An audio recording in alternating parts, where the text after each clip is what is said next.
More than 50 years after they were written, we possess direct messages from an active serial killer.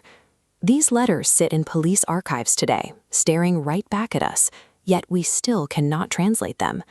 This wasn't a criminal hiding in the shadows. He was a manipulator who used the media to turn real-world violence into a public game. The terror of this case lies in the realization that the answer to his identity might be sitting in plain sight, written in a language we have yet to decipher. The timeline begins on December 20, 1968.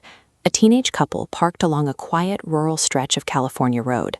In the darkness, an unknown man approached their car and opened fire. 17-year-old Betty Lou Jensen and her boyfriend never saw him coming.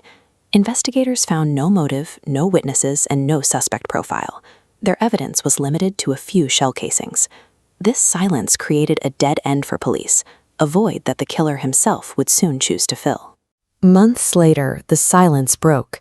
Major California newspapers began receiving letters from a sender who formally claimed a name, Zodiac. Each envelope contained a coded message. His demand was simple: print these ciphers on the front page, or the murders would continue. When the first code was finally solved, it revealed a chilling admission. He wrote, "I like killing people because it is so much fun."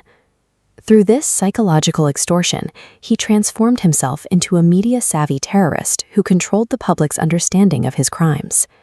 By September 1969, the attacks became more brazen. At Lake Berryessa, a couple was approached in broad daylight.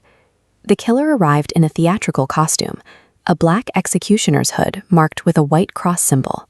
He moved past letters to physical taunts, using a knife to scratch "Zodiac was here" and the dates of his previous murders directly onto the victim's car door. He was now intentionally leaving surviving witnesses to provide his description, proving he was willing to risk exposure to build his own myth.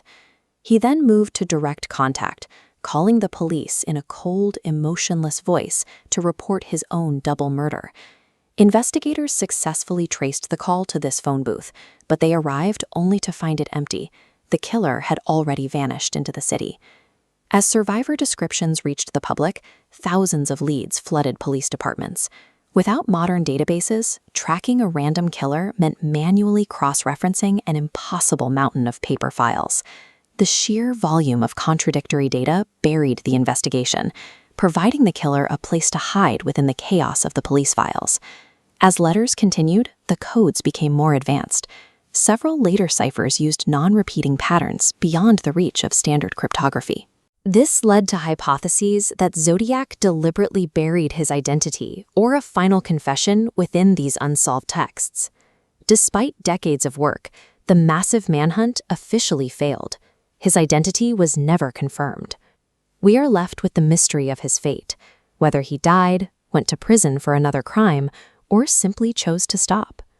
The Zodiac's legacy is that of a phantom who turned the American justice system into his own private puzzle. Half a century later, the question remains, who exactly was he? The answer may not be lost.